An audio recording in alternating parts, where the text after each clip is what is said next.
Bom, pessoal, sejam muito bem-vindos ao início do nosso módulo.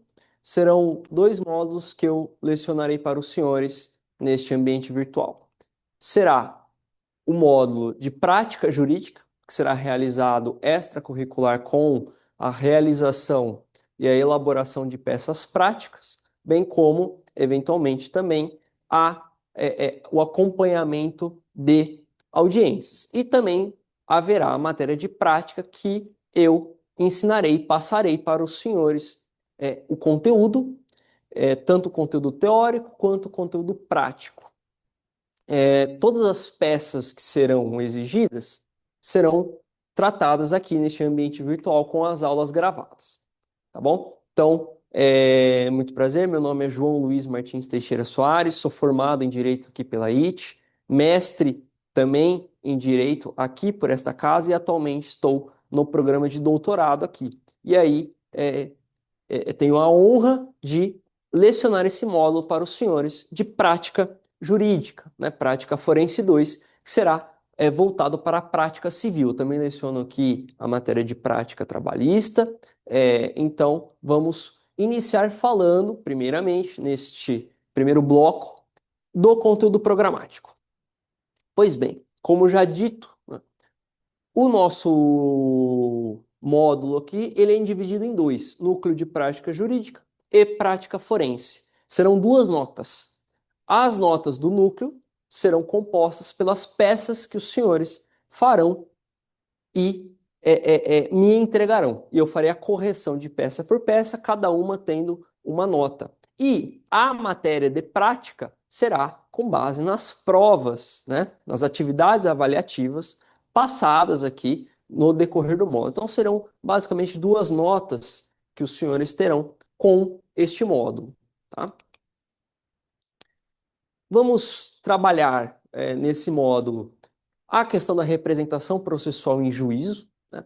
É discutir o que é capacidade postulatória, quem pode ajuizar uma ação, quem pode ser legítimo de forma ativa, legitimado passivo, ou seja, quem pode receber a ação. Vamos trabalhar também a questão da elaboração da procuração ad judicia, tanto a exclusivamente judicial, quanto também com poderes extrajudiciais, lembrando que quem for advogado precisa, obrigatoriamente, ter uma procuração para representar os interesses do seu cliente, né, do seu patrono, quem lhe deu as procurações, em juízo, né? Para eu ajuizar uma ação, eu preciso que a pessoa que me contratou ou me chamou para ajuizar a ação, ela precisa ter me outorgado uma procuração. E a procuração ela é feita de forma escrita, formal, tá? Então, é muito importante, porque nós temos questões, inclusive, né, de recursos que é negado o conhecimento em razão da ausência de procuração, por exemplo. Então, muitas vezes o advogado se esquece de juntar a procuração. Ou quando ele entra em um processo já em andamento, se esquece de juntar a procuração ou o subestabelecimento, né? O subestabelecimento é quando já há alguém com procuração e ele passa os poderes para outra pessoa que tenha capacidade também de representar esses poderes outorgados, né? Então, nós verificaremos estas situações. Vamos estudar os procedimentos adequados do processo civil, né? Seja o procedimento comum, que é a regra, mas também os procedimentos especiais. A fase de execução, as execuções específicas, procedimento de liquidação de sentença, ação monitória, né? Ação rescisória, os tipos de recursos, né? Então, vamos estudar os dois tipos, né? O procedimento comum e alguns procedimentos especiais, para que, lá na frente, os senhores tenham a possibilidade de verificar qual tipo de procedimento é o mais adequado naquele caso concreto. Como eu disse, nós temos procedimento comum, que é o procedimento, o rito processual geral do Código de Processo Civil. Nós temos questões de tutelas provisórias também, que você pode pleitear em um processo, uma tutela de urgência, uma tutela de evidência, né? Que pode se dar, inclusive, de caráter provisório, em caráter incidental, né? também verificaremos como funciona o pedido da tutela, como funciona a decisão que concede a tutela, como funciona caso a decisão tenha negado a tutela, tenha indeferido o pedido de tutela provisória de urgência ou uma tutela antecipada, como que você consegue reverter essa situação em vias recursais, né? Que no caso aqui é o agravo de instrumento, que também estudaremos, né? Que é um recurso. Verificaremos também os procedimentos de execução, né? Lembrando que sempre quando você ajuiza uma ação de conhecimento condenatória, pleiteando algo, né, você tem certas situações. Você pode ter uma ação pedindo pagamento por um dano material. Então, o exemplo clássico, né, um acidente de trânsito, onde a outra pessoa não verificou a placa pare, houve um abarroamento de veículos, e aí a pessoa que estava fazendo o cruzamento corretamente e o outro que veio e não verificou a placa pare, colidiu. Com essa colisão, o que estava andando corretamente pode ajuizar uma ação caso não haja o pagamento voluntário, pedindo pagamento pelos danos materiais. E claro, né, a gente tem primeiro o procedimento, a ação formada, né, a gente sabe o procedimento comum, né, petição inicial, depois tem a citação, a outra parte oferece a contestação, depois quem ajuizou a ação faz a réplica, aí abre possibilidade para audiência de instrução, por exemplo, e depois nós temos a sentença. No caso aqui, obrigando o réu a pagar ao autor a quantia decorrente do acidente de trânsito por ele ocasionado. Caso dessa sentença, né, há a possibilidade do recurso de apelação, correto? E depois lá na frente teremos um acordo. Caso não haja recurso da sentença, ou caso depois finalize aqui no acordo, quando houver o trânsito em julgado, o processo não acabou. Porque a partir do trânsito em julgado da sentença ou do acordo, né, você faz o processo de execução. No caso aqui, uma execução para um pagamento. No caso aqui, execução por quantia certa. Olha, o réu foi condenado a me pagar, por exemplo, uma quantia de um valor decorrente do acidente de trânsito, 5 mil, 10 mil reais. E você faz essa execução. Existe a ação também, no caso aqui a gente está falando de danos materiais, mas de danos morais, né? Que inclusive a quantificação é feita em juízo. O juiz, na sentença, vai definir qual foi o valor dos danos morais, né? Não há um dano material, de matéria, de substância, não é algo matemático, como dano material. Porque o dano material, veja, se houve um acidente de trânsito e o prejuízo para que eu conserte o meu veículo fica em 5 mil reais, não tem discussão sobre valores, né? É 5 mil para arrumar, né? Basta, né, a prática, você buscar 3 orçamentos. Você faz a pesquisa de 3 orçamentos e aí tira uma média desses orçamentos, do valor que ficará. Já por danos morais, não tem como você fazer o orçamento pela violação da honra, pela violação da imagem, né? Então, você pleiteia a ação de indenização por danos morais, e aí, quando da execução, também é um pedido de quantia certa pautado no valor fixado na sentença ou no acórdão, correto? Mas, veja, esses são os tipos clássicos de ações. Mas temos ações, por exemplo, para entregar coisa certa, né? Você comprou um produto, por exemplo, de alguém, fez um contrato de compra e venda, e essa pessoa se recusa a entregar o produto que está pago. Você pode pedir uma ação para que ele faça a entrega desta coisa. Existe também entrega de coisa incerta. Tem que ser, a coisa que vai ser entregada será verificada durante o procedimento. Existem as obrigações de fazer, né? A ação de obrigação de fazer, você obriga a pessoa a fazer algo. Você obriga, por exemplo, a fazer uma prestação de serviços que foi paga, por exemplo. Você obriga a pessoa a fazer uma reparação. Você não está discutindo valores, está discutindo o fazer. Como existem ações também de obrigação de não fazer, né? Aquele exemplo clássico do vizinho barulhento. Você entra com uma ação para que ele pare de fazer barulho, né? Som alto, por exemplo, a partir das 8 horas da noite, né? Então, são tipos de execução que você precisa verificar o pedido, claro, a execução está pautada no que foi definido na sentença, correto? Temos também alguns tipos de procedimentos no CPC, como cumprimento provisório de sentença. Então,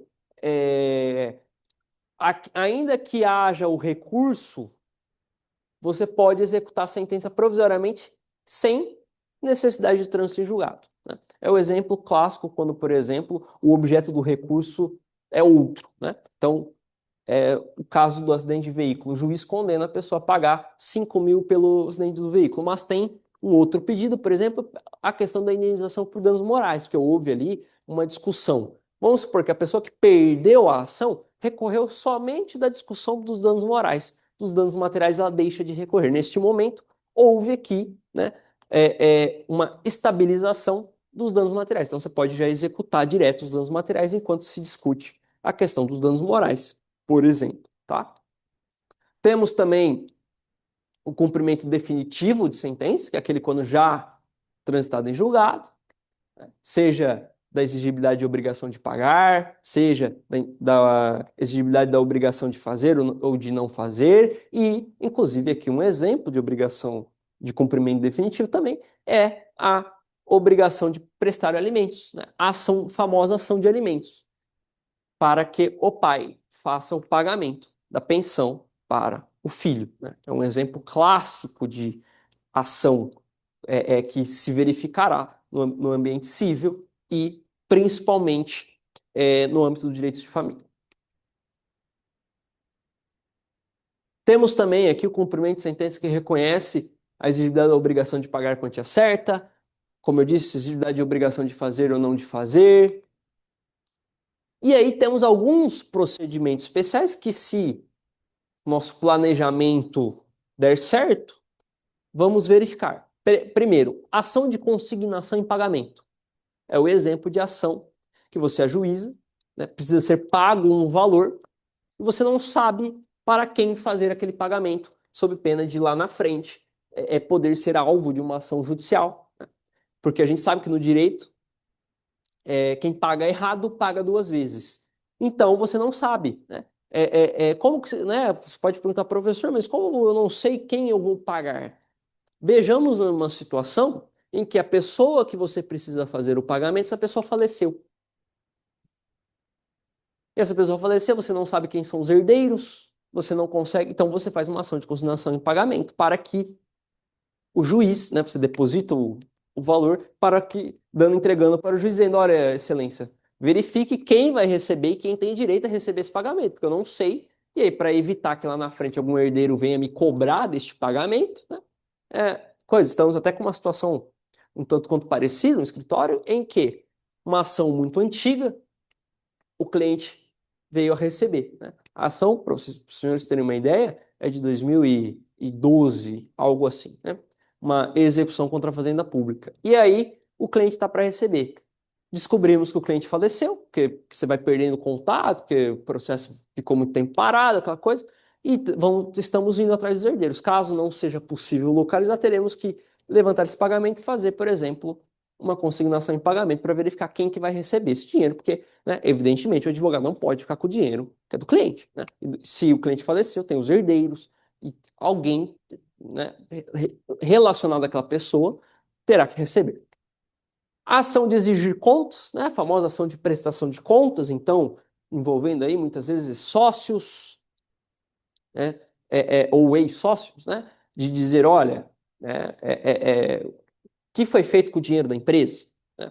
Ou uma ação, inclusive, né, a pessoa que paga alimentos, exigir uma prestação de contas para quem recebe os alimentos, para demonstrar que o gasto está sendo efetivo nas necessidades, por exemplo, do menor, da criança e do adolescente, ou do filho, ainda que maior, mas cursando curso superior, né? As ações possessórias, reintegração de posse, relacionadas à posse de imóveis, ação de divisão e demarcação de terras particulares, outra hipótese de procedimento especial, ação de solução parcial da sociedade, inventário e partilha, exemplo clássico aí, falecimento, né, do direito sucessório, e embargos de terceiro, a famosa ação, né, que é oposta quando um terceiro é vinculado ao processo de algum modo.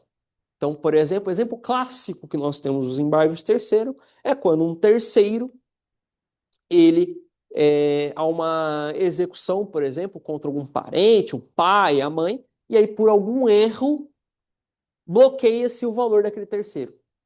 Há uma penhora, por exemplo, de um bem daquele terceiro, de um veículo, de um imóvel, até muitas vezes da conta bancária. Né? Tem um exemplo que eu também já verifiquei que eu fiz embargo de terceiro, que foi o seguinte: um avô fez uma poupança particular, privada, uma poupança privada, né? Ele fez uma poupança para o neto. E o beneficiário constou, né? Foi uma poupança para outra pessoa, constou lá o beneficiário neto. E aí, lá na frente, este avô foi réu executado de uma ação, bloqueou esse valor, sendo que claramente o beneficiário era o neto, não era dele o dinheiro. Porque o neto era menor quando ele iniciou a poupança, inclusive o neto já era maior e já a conta já era do neto. E aí, como era ele quem fez inicialmente os pagamentos, bloqueou-se essa conta. Então eu, representando o neto, fiz um embargo de terceiro para desbloquear esta poupança, que não era do avô executado, né? Era de outra pessoa que não tem nada a ver com o processo, tem qualquer relação com as partes processuais, com os fatos, tudo, né? É uma importante ação que tem que ser verificada, principalmente nessas situações. Principalmente situações que você tem familiares que são executados em ações judiciais, né? Temos a ação de oposição, né? A habilitação, você pode solicitar a habilitação em algum procedimento. As ações de família, ação de divórcio, própria ação de alimentos, né? É, ação de reconhecimento de paternidade, ação monitória, homologação de penhor legal, regulação de avaria grossa, restauração de autos, principalmente de autos processuais, né? E os procedimentos de jurisdição voluntária também.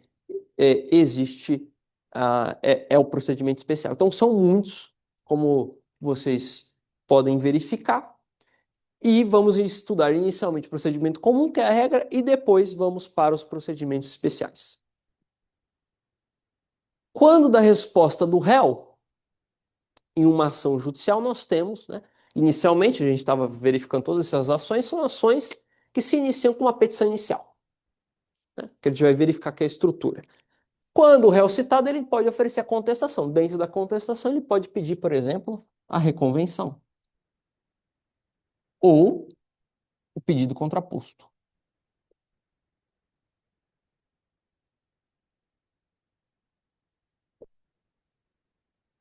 Nessa hipótese, ele está pedindo uma reversão da ação contra quem ajuizou, né? Ele não vai só contestar, dizendo, olha, não foi assim que aconteceu a dinâmica dos fatos, né? Acidente de trânsito, por exemplo. Dois carros passam no sinal e tem uma colisão.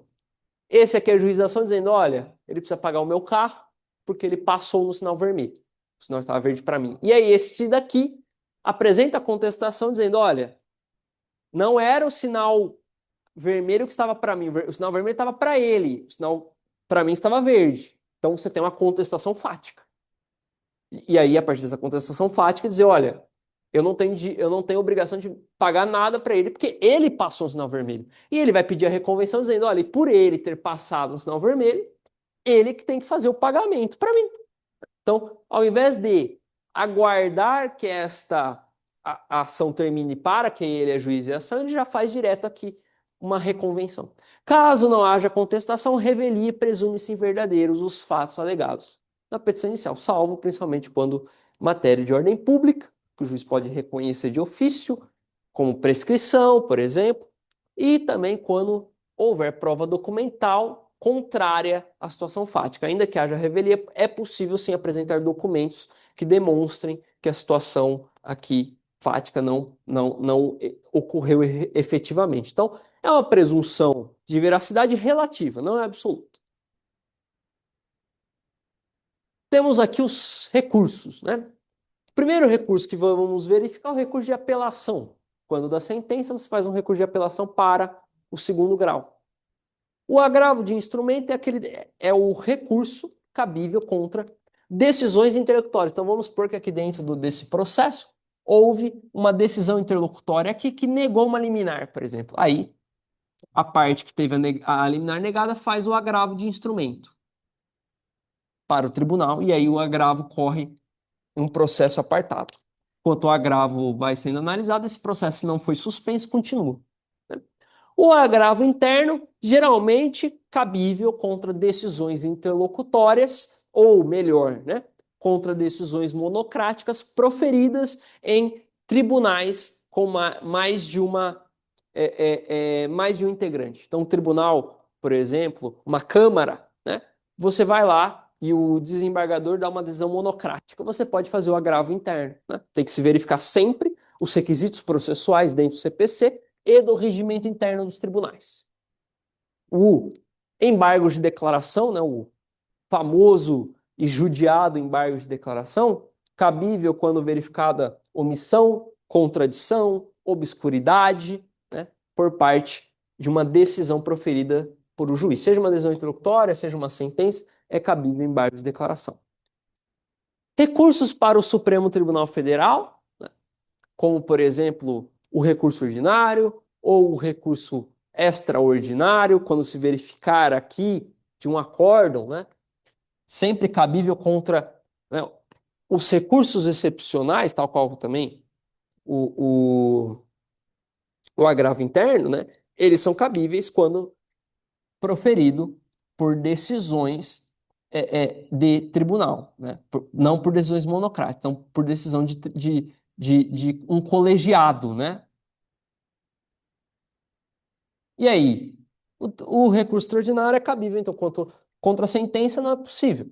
Só a partir daqui, porque contra a sentença, o recurso imediato cabível é o recurso de apelação. Então, você faz, a partir do acordo, você pode fazer tanto o recurso especial para o STJ, quanto o recurso extraordinário, por exemplo, para o Supremo Tribunal Federal, né? Dinâmica recursal.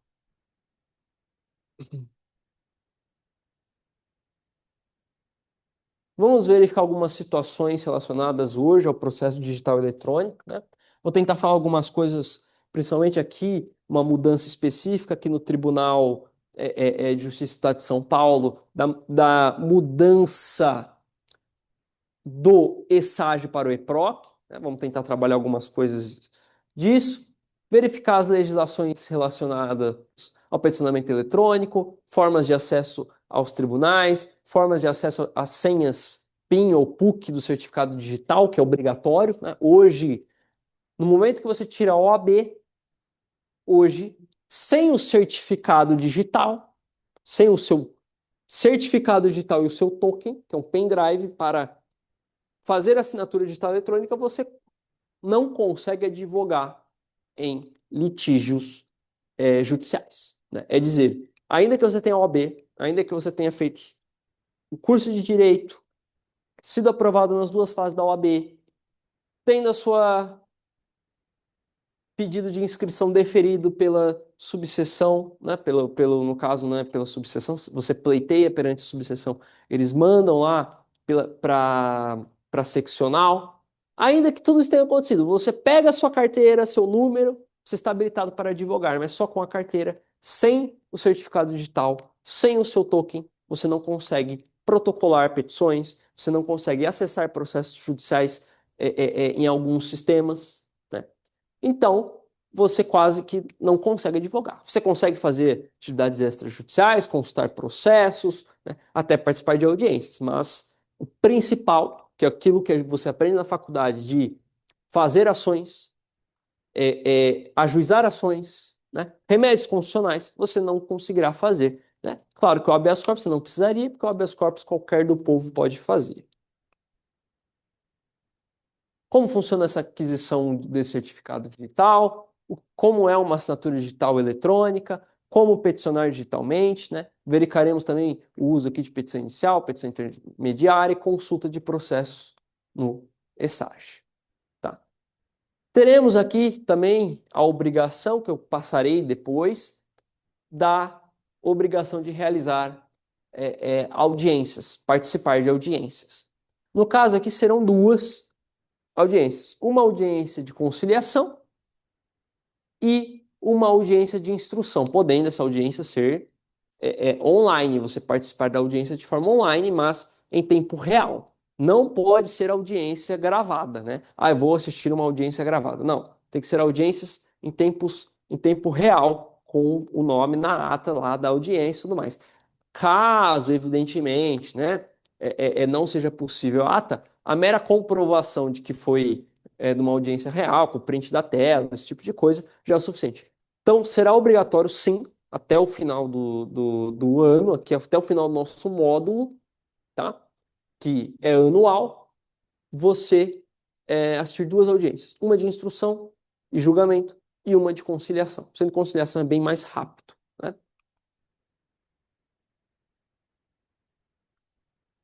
Teremos, verificaremos a possibilidade de realizar também algumas audiências simuladas, realizar alguns processos simulados aqui dentro da faculdade, né? Isso aqui mais para o segundo semestre, mas tudo isso vai depender do andamento das atividades e tudo mais, mas poderemos combinar de fazer, por exemplo, uma audiência de conciliação simulada ou algo do tipo.